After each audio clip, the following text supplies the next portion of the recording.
Kyllä, me osallistutaan kaikkiin kirkkovuoden juhliin, mutta että tärkein on tietysti pääsiäinen. Siihen valmistaudutaan pitkään ja se jatkuu vielä pitkään pääsiäisen jälkeen. Kun kylvötyöt on tehty, se on toukokuun lopussa, kesäkuun alussa, sellainen sanotaan suuri rukous, kun menevät pellolle ja toivovat, että vilja kasvaa isoksi ja keitetään munaa ja että sitten vilja olisi niin iso kuin muna ja leikitään ja niin edelleen. Siinä sellainen rituaali, se on yksi rukous ja sitten rukouksen jälkeen ihan tavallinen nuorison leikkiminen tai keskenään sellaisia kilpailuja, pikkukilpailuja on. Näiden jumalanpalvelusten lisäksi juutalaisuudessa on lukuisia tapoja rukoilla muutenkin. Me rukoilemme, siunaamme asioita, siunaamme shabbatin kynttilät, siunaamme leivän ja viinin ennen ateriaa, siunaamme shabbatin loppumisen, siunaamme ja rukoilemme kun lähdemme matkalle, toivotamme siunausta muille ihmisille, onnea toisille ja niin edelleen. Tapoja on hyvin paljon ja näin ollen myöskin rukouksia ja rukouksen muotoja on hyvin runsaasti juutalaisuudessa. Mutta juhlia on hirveästi loppujen lopuksi tässä perinteessä. Ne päätapahtumat on Gora Purnima, Herra Chaitanyan ilmestymispäivä, joka on tuossa alttarilla, näkyy siis oikealla puolella. Ja hän on Krishna itse korkein henkilö.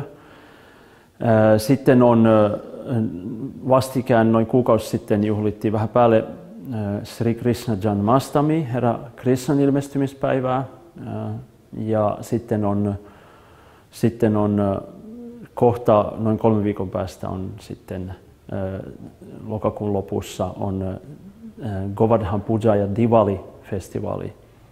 Vähän niin kuin onneton tässä suhteessa, että nämä juhlat ovat niin sosiaalisia tapahtumia, että olisi paljon helpompi viettää näitä juhlia ja juhla-aikoja, jos olisi semmoisessa yhteisössä, jonka osa olisi, koska ne on niin kuin yhteisiä kokemuksia. Kotona valmistaudutaan tietysti paaston aikana, paastotaan velvoittavina paastopäivinä ja rukouselämä on ehkä tiiviimpää silloin. Kyllä se niin kuin lähinnä on niin kuin juhliin valmistautumista. Et just paastoten ja rukous kuuluu silloin. Ja tietysti sitten varsinaisena juhlapäivinä on tietysti kaikki se ilo näkyy niin kuin ruokapöydässä. Jouluna sekä pääsiäisenä. Kesällä, sydänkesällä on toinen rukousaika, milloin menevät koko kylä voi mennä tai lähikylät tulevat rukoilemaan. Ja suurin tulee sitten syksyllä. Syksyllä rukoillaan uhrilehto tai pyhälehdossa, missä silloin uhrataan valkoiselle Jumalalle ja muille jumaluuksille. Se voi olla härkä, hanhi ja karitsa. Juutalaisuus on hyvin yhteisöllinen uskonto ja juhliminen jakautuu tavallaan selkeästi 2 osaan. On se osa juhlia, joka tapahtuu jumalanpalvelusten, rukousten ja yhteisöllisten juhlien kautta useimmiten vaikkapa täällä synagogassa. Ja sitten on se puoli, joka tapahtuu kotona. Perheen kesken on sitten erilaisia, niitä kutsutaan samskaroiksi, seremoniat, kuten hääseremoniat. Ihan samalla lailla kuin muissakin uskonnoissa löytyy nämä perusseremoniat, mutta sitten on paljon muita liittyen lapseen. Yleensä lapsen suhteen on kaste ja voisi sanoa rippi niin kuin kristiuskonnossa, mutta meillä löytyy niin kuin ihan voisi sanoa pitkälle 20 erilaista tapahtumaa ja seremoniaa, joita sitten pidetään joko kotona tai sitten ihmiset tulee tänne temppeliin. Niin tärkeintä kaikissa juhlavietoissa on se yhteinen kokoontuminen kirkkoon.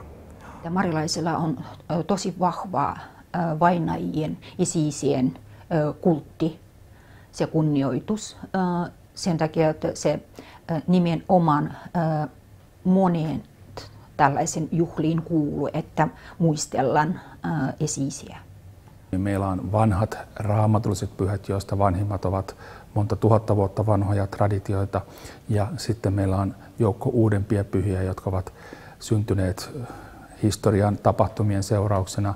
Oma juhla on tietysti perhejuhlista varmaan Hanuka, joka sattuu sinne joulukuuhun, marras-joulukuuhun, jolloin muistetaan sitä ihmettä, joka tapahtui, kun Jerusalemin toinen temppeli saatiin valoitettua takaisin kreikkalaisilta ja löydettiin tilkka öljyä, joka paloikin 8 päivää.